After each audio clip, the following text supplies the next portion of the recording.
Digital హైవేగా రూపుదిద్దుకుంటున్న Hyderabad to Bengaluru హైవేలో అటు Microsoft data centre కి, ఇటు పోల్పల్లి సెట్స్, అటు ఇంటర్నేషనల్ ఎయిర్పోర్ట్ కి, ఇటు రీజనల్ రింగ్ రోడ్ కి చేరువలో ఉన్న బాలానగర్ హైటెక్ పార్క్ లో ఇన్వెస్ట్ చేయండి.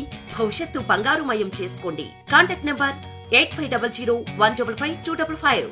గౌరవ ముఖ్యమంత్రి గారు ఈరోజు రాష్ట్రంలో ఉన్నటువంటి అన్ని జిల్లాల్లో ఉన్నటువంటి ప్రజాప్రతినిధులు అలాగే అధికారులతో కలిసి ఈరోజు వారు వీడియో కాన్ఫరెన్స్ లో వారు మాట్లాడడం జరిగింది. 2024 సంవత్సరం నూతన సంవత్సరంలోకి అడుగు పెడుతున్నటువంటి సందర్భంలో చారిత్రాత్మకమైనటువంటి కార్యక్రమాలన్నింటికి కూడా అడుగులు వేస్తున్నటువంటి సందర్భంలో ఏ రకంగా కార్యక్రమాలను నిర్వహించాలనేటువంటి దాని మీద ఈరోజు రాష్ట్రంలో ప్రజాప్రతినిధులు అధికారులతో కూడా వారు వీడియో కాన్ఫరెన్స్ లో దిశానిర్దేశం ఇవ్వడం జరిగింది. మొట్టమొదటిగా జనవరి 1వ తారీఖు నుంచి రాష్ట్రంలో ఉన్నటువంటి దాదాపు 65 నుంచి 70 లక్షల మంది పెన్షన్దారులకి 3,000 రూపాయలు పెన్షన్ చేసేటువంటి కార్యక్రమం ఎన్నికల్లో 2019 ఎన్నికల ముందు ప్రజలకు ఇచ్చినటువంటి మాట ప్రకారం హామీని నిలబెట్టుకునేటువంటి కార్యక్రమం. మీ అందరికీ తెలుసు, అప్పటి వరకు 2019 ఫిబ్రవరి వరకు 1000 రూపాయలు ఉన్నటువంటి పెన్షన్ ని ఎప్పుడైతే ఆ రోజు మేము ఎన్నికల మేనిఫెస్టోలో మేము పెన్షన్ పెంచుతున్నామని చెప్పానంటే ఒక నెల రోజుల క్రితం వారు పెన్షన్ ని 2,000 రూపాయలు చేసి ప్రజల్ని మభ్యపెట్టేటువంటి కార్యక్రమం చేశారు. దానికి అనుగుణంగా మేము ఏదైతే ఇచ్చినటువంటి మాటకు కట్టుబడి 2,000 రూపాయల పెన్షన్ ని 3,000 రూపాయల వరకు తీసుకెళ్తామని చెప్పి ఎన్నికల ముందు ఇచ్చినటువంటి మాట ప్రకారం రేపు జనవరి 1న 3,000 రూపాయల పెన్షన్ ని వారం రోజుల పాటు ఒక పండుగ వాతావరణంలో రాష్ట్ర వ్యాప్తంగా ఉన్నటువంటి పెన్షన్దారులకి ఆ పెన్షన్ ని అందించేటువంటి కార్యక్రమాన్ని చేయబోతా ఉన్నాం. తర్వాత జనవరి 19వ తారీఖున స్టాట్యూ ఆఫ్ సోషల్ జస్టిస్ 125 అడుగుల అంబేద్కర్ గారి విగ్రహాన్ని విజయవాడ నడిబొడ్డిన 19 ఎకరాల విస్తీర్ణంలో 404 కోట్ల రూపాయలు ఖర్చు పెట్టి నిర్మించినటువంటి అంబేద్కర్ గారి విగ్రహాన్ని గౌరవ ముఖ్యమంత్రి గారు చేతుల మీదుగా విగ్రహావిష్కరణ చేయబోతా ఉన్నాం. రాష్ట్ర వ్యాప్తంగా కనీసం 1,00,000 మంది అన్ని రాష్ట్రంలో ఉన్నటువంటి 15,000 సచివాలయాల నుంచి కనీసం ఒక 5గురన్న రిప్రజెంట్ చేసేటువంటి విధంగా 1,00,000 మందితో కార్యక్రమాన్ని నిర్వహించాలని చెప్పి చేపట్టడం జరిగింది. 23వ తారీఖు నుంచి వైఎస్ఆర్ ఆసరా ఎన్నికల ముందు ఏప్రిల్ 11, 2019 వరకు రాష్ట్రంలో డ్వాక్రా మహిళల పేరిట ఉన్నటువంటి రుణాలన్నింటినీ కూడా తిరిగి చెల్లిస్తామన్నటువంటి మాట ఏదైతే చెప్పామో 25,000 కోట్ల రూపాయలు ఇప్పటికే 3 విడతల్లో 19,200 కోట్ల రూపాయలు విడుదల చేశాం. ఆఖరి విడత 6,400 కోట్ల రూపాయలు కూడా రేపు జనవరి 23వ తారీఖు నుంచి 31వ తారీఖు వరకు దాన్ని కూడా ఒక పండుగ వాతావరణంలో రాష్ట్రంలో లక్షలాది మంది మహిళలకు అందించేటువంటి కార్యక్రమం చేస్తా ఉన్నాం. అలాగే ఫిబ్రవరి 5వ తారీఖు నుంచి 14వ తారీఖు వరకు వైఎస్ఆర్ చేయూత 45 సంవత్సరాలు నిన్నటువంటి మహిళలకి, 45 సంవత్సరాల నుంచి 60 సంవత్సరాల లోపు ఉన్నటువంటి మహిళలకి 18,750 రూపాయలు ఇచ్చేటువంటి ఆర్థిక సహాయాన్ని వారి ఆర్థిక స్వావలంబన కోసం ఇచ్చేటువంటి కార్యక్రమాన్ని కూడా 10 రోజుల పాటు అది కూడా నిర్వహించాలని చెప్పి 4 కార్యక్రమాలు ప్రతిష్టాత్మకంగా రాష్ట్రంలో ఉన్నటువంటి గౌరవ ప్రజాప్రతినిధులు అధికారులు ప్రతిష్టాత్మక తీసుకొని గ్రామ స్థాయి నుంచి రాష్ట్ర స్థాయి వరకు పండుగ వాతావరణంలో నిర్వహించాలని చెప్పి వారు ఆదేశాలు ఇవ్వడం జరిగింది. దానికి అనుగుణంగా అందరం కూడా ప్రిపేర్ అవుతా ఉన్నాం. రేపు 3వ తారీఖున మొట్టమొదటి కార్యక్రమం పెన్షన్ 3,000 రూపాయలు చేసేటువంటి కార్యక్రమంలో ముఖ్యమంత్రి గారు కాకినాడలో దాన్ని ప్రారంభించేటువంటి కార్యక్రమం చేయబోతా ఉన్నాం. దానికి దీనికి ఏం సంబంధం?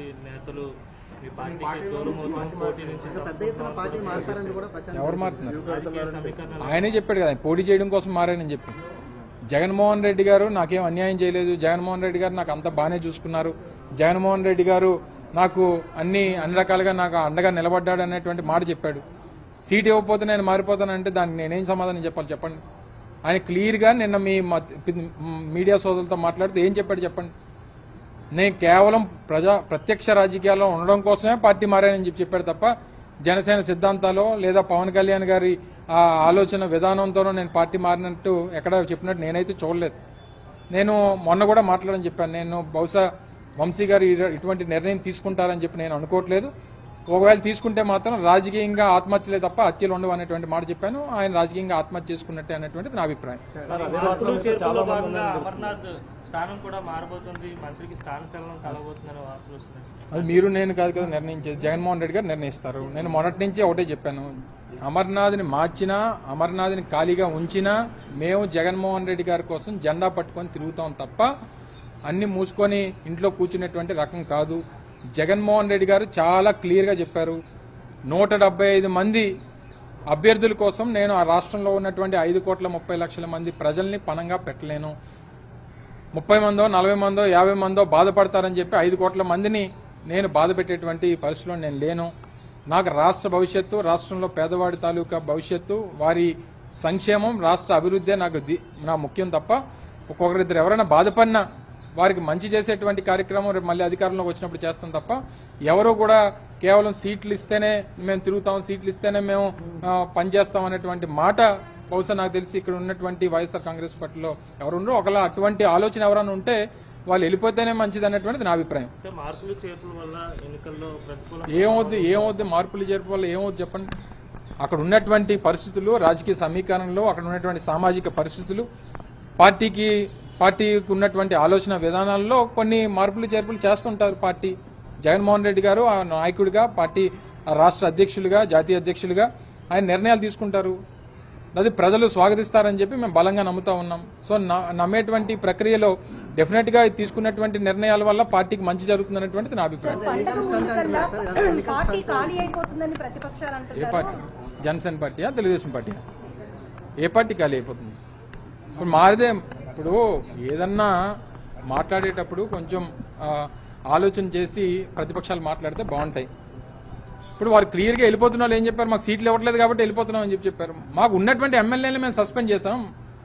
పార్టీకి వ్యతిరేకంగా పనిచేసినటువంటి వారు, పార్టీకి వ్యతిరేకంగా పార్టీ ఆలోచనలకి వ్యతిరేకంగా పనిచేసినటువంటి వారు సిట్టింగ్ ఎమ్మెల్యేలను సస్పెండ్ చేసినటువంటి పార్టీ మాది. అంత బలంగా ఉన్నటువంటి పార్టీ మాది. ఎవరో ఒకరిద్దరు వెళ్ళిపోయినంత మాత్రాన ఏదో మా పార్టీకి నష్టం జరిగిపోయింది, మా పార్టీకి ఇబ్బంది జరిగిపోయింది, జగన్మోహన్ రెడ్డి గారు ఏదో మానసికంగా కృంగిపోయారు అనేటువంటి అనుకోవడం అమాయకత్వం. ఎవరిని ఎవరు వాడించుకుంటారండి? 151 మంది ఎమ్మెల్యేలు ఉన్నాం. ఎవరిని వాడుకొని ఎవరు వదిలేశారు చెప్పండి? ఎవరు వాడుకొని ఎవరు వదిలేశారు? ఎవరు వాడుకుంటారు చెప్పండి? ప్రజాస్వామ్యంలో ఏదైనా జరగవచ్చు, తప్పే ఉంది. రాష్ట్రం కాంగ్రెస్ పార్టీ అలా ఆహ్వానించాలి. నేను ఎందుకు ఆహ్వానిస్తాను? నాకేం సంబంధం? మంది అతిపెద్ద ప్రజాస్వామ్యం కలిగినటువంటి దేశం, ప్రపంచంలోనే అతిపెద్ద ప్రజాస్వామ్యం కలిగినటువంటి దేశం. కొన్ని వందల రాజకీయ పార్టీలు, కొన్ని వేల ప్రాంతీయ పార్టీలు రాష్ట్రంలో ఉన్నాయి. ఎవరు ఎక్కడికన్నా వెళ్ళి జాయిన్ అవ్వచ్చు. కేఏ పాల్ పార్టీలో జాయిన్ అవ్వచ్చు, ఇంకో పార్టీలో జాయిన్ అవ్వచ్చు, కాంగ్రెస్ పార్టీలో జాయిన్ అవ్వచ్చు. ఎక్కడైనా ఎవరెవరో ఎక్కడెక్కడ జాయిన్ అవుతారు అనేటువంటి మాకేం సంబంధం?